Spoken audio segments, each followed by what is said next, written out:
जानते हैं कि भारत की सूरज में कितनी शक्ति है? और क्या आप जानते हैं कि इस शक्ति का उपयोग करके आप भी अपनी कमाई को रोशन कर सकते हैं? सूरज की किरणें सिर्फ रोशनी नहीं देती, अब ये मुनाफे की चमक भी ला सकती है दोस्तों। जी हाँ, मैं बात कर रहा हूँ भारत की सबसे बड़ी सोलर कंपनीज में से एक विक्रम सोलर लिमिटेड के आईपीओ की। एक ऐसा मौका जो आपके पोर्टफोलियो को नई ऊर्जा दे सकता है साथियों। तो चलिए इस प्रस्तुति के माध्यम से जानते हैं कि विक्रम सोलर का आईपीओ आपके लिए क्या संभावनाएं लेकर आया है साथियों। ये हमारी प्लेलिस्ट है जहां पर daily market update, hidden stock gems, ASM ESM surveillance measure, इन सब के वीडियोस एक प्लेलिस्ट के माध्यम से आपको मिलते हैं साथियों, वो भी रोजाना। ध्यान रहे, शेयर बाजार में निवेश पूरी तरह बाजार जोखिमों के अधीन है। निवेश के पहले अपने वित्तीय सलाहकार से परामर्श जरूर करें साथियों। सबसे पहले हम बात करेंगे विक्रम सोलार लिमिटेड की शुरुआत 2005 में हुई थी और 2009 में 12 मेगावाट की क्षमता के साथ कमर्शियल उत्पादन शुरू कर दिया इन्होंने। आज कंपनी के पास 4.5 गीगावाट की क्षमता है। भारत की सबसे बड़ी सोलर फोटोवोल्टिक मॉड्यूल निर्माताओं में से एक है। कोलकाता से शुरू होकर अब यह कंपनी वैश्विक स्तर पर अपनी पहचान बना चुकी है साथियों। यह सिर्फ सोलर पैनल बनाने वाली कंपनी नहीं, बल्कि सोलर पावर प्लांट के लिए इंजीनियरिंग, खरीद और निर्माण, ईपीसी, और सोलर पावर प्लांट के संचालन और रखरखाव यानी ओएनएम सर्विसेज से लेकर ग्लोबल एक्सपोर्ट्स में भी विशेषज्ञता रखती है साथियों। यदि ऑब्जेक्टिव की बात करें तो आईपीओ से जुटाई गई राशि का उपयोग तमिलनाडु में नई फैक्ट्री लगाने, वीएसएल ग्रीन पावर में निवेश और सामान्य कारपोरेट उद्देश्य के लिए किया जाएगा साथियों। कंपनी इस आईपीओ के माध्यम से 2079 करोड़ रुपए जुटाने का लक्ष्य रख रही है। इस फंड का उपयोग निम्नलिखित उद्देश्य के लिए किया जाएगा साथियों। सबसे पहले कैपेक्स फंडिंग, जो तमिलनाडु में नई फैक्ट्री लगाने और अपने पूर्ण स्वामित्व वाली सहायक company VSL green power private limited में एक 3000 मेगावाट की सोलर सेल और मॉड्यूल विनिर्माण सुविधा स्थापित करने के लिए पूंजीगत व्यय को आंशिक रूप से वित्त पोषित करेगी।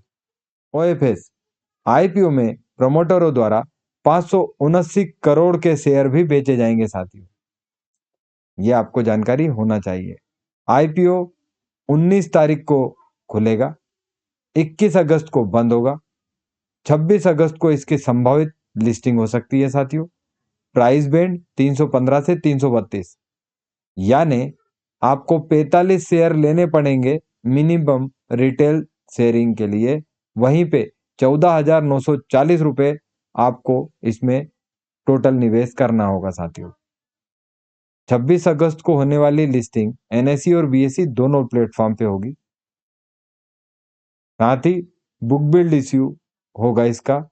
रिटेल का कोटा 35, क्यूआईबी 50% और जो एनआईआई कोटा है वो 15% रहेगा साथियों। यदि हम फाइनेंशियल हाइलाइट की बात करें तो पिछले 3 वर्षों में विक्रम सोलार ने राजस्व और मुनाफे दोनों में शानदार ग्रोथ दिखाई है। आप देख सकते हैं साथियों, कंपनी ने FY23 से FY25 तक अपनी आय और लाभ में लगातार वृद्धि दिखाई है। FY25 में कंपनी का राजस्व 3,423 करोड़ आपको देखने मिल रहा होगा साथियों, जो पिछले वर्ष की तुलना में 36.3% अधिक रहा साथियों। FY25 में लाभ 139 करोड़ रहा, जो FY24 की तुलना में 75% अधिक है। ये आंकड़े निवेशकों को आकर्षित कर सकते हैं। ROE 16, ROCE 24, जो मजबूत प्रदर्शन दिखाता है साथियों। आईपीओ लिस्टिंग के बाद प्रमोटर होल्डिंग भी 63% से ज्यादा की होगी, जो कि एक पॉजिटिव सिग्नल होता है साथियों। यदि हम इसके स्ट्रेंथ, वीकनेस, अपॉर्चुनिटीज और थ्रेट्स की बात करें तो सबसे पहले हम बात करेंगे स्ट्रेंथ की। इसमें अनुभवी प्रबंधन है। कंपनी के पास अनुभवी प्रबंधन और ग्राहकों के साथ अच्छे संबंध है। बड़ा ऑर्डर बुक, कंपनी के पास एक स्वस्थ ऑर्डर बुक है जो भविष्य में राजस्व की स्थिरता सुनिश्चित करता है साथियों।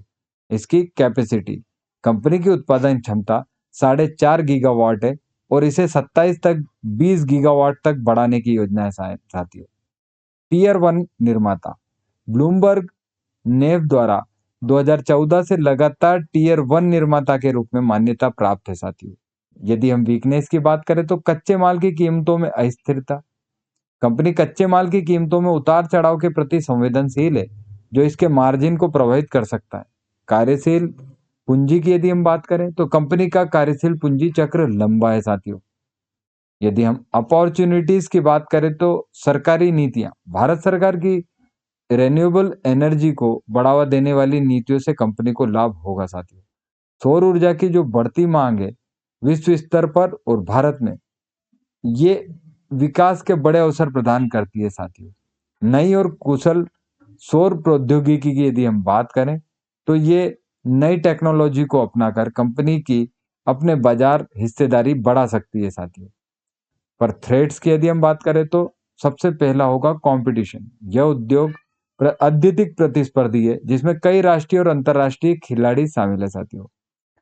और कंपनी को सबसे ज्यादा थ्रेट चीन से है। नियामक जोखिम की यदि हम बात करें तो सरकारी नीतियों में बदलाव कंपनी के व्यवसाय पर नकारात्मक प्रभाव डाल सकता है साथियों। सबसे जरूरी चीज होती है grey market premium. GMP IPO के लिए एक अनौपचारिक सूचक है जो लिस्टिंग के अपेक्षित कीमत का अनुमान लगाने में मदद कर सकती है साथियों। ताजा जीएमपी करीब 66 चल रहा है, जो कि लिस्टिंग प्राइस के 398 के आसपास दर्शाता है, यानी लगभग 20% का संभावित प्रीमियम एवं 1 लाख पर 3,000 रुपए का फायदा सीधे सीधे यहाँ दिख रहा है। लेकिन ध्यान रखने वाली बात यह है कि जीएमपी केवल एक अनुमान है और इसमें अत्यधिक अस्थिरता हो सकती है। निवेश का निर्णय केवल जीएमपी पर आधारित नहीं हो सकता साथियों।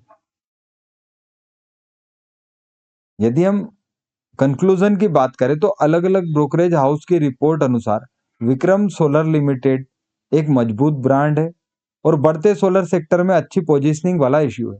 हालांकि इसकी वैल्यूएशन थोड़ी महंगी लग सकती है, लेकिन लंबे समय के निवेशक के लिए एक दिलचस्प विकल्प हो सकता है साथियों। विक्रम सोलर भारत की सौर ऊर्जा क्षेत्र में एक मजबूत खिलाड़ी है, जिसके पास एक अनुभवी प्रबंधन, स्वस्थ ऑर्डर बुक और बढ़ती उत्पादन क्षमता है। कंपनी का आईपीओ देश के हरित ऊर्जा लक्ष्यों के अनुरूप है। हालांकि कच्चे माल की कीमतों में अस्थिरता और कड़ी प्रतिस्पर्धा जैसे जोखिम विचार करना भी महत्वपूर्ण है साथियों। दोस्तों, ये थी विक्रम सोलार लिमिटेड की पूरी जानकारी। और अगर आपको ये वीडियो उपयोगी लगा हो तो लाइक करें, शेयर करें और हमारे channel stock market wealth multibagger को सब्सक्राइब करना ना भूलें। याद रहे, मैं सेबी रजिस्टर्ड एडवाइजर नहीं हूँ। निवेश करने से पहले निवेशकों को डीआरएचपी, आरएचपी का सावधानी पूर्वक अध्ययन करना चाहिए और निवेश का कोई भी निर्णय लेने से पहले अपने फाइनेंशियल एडवाइजर से सलाह जरूर लेना चाहिए।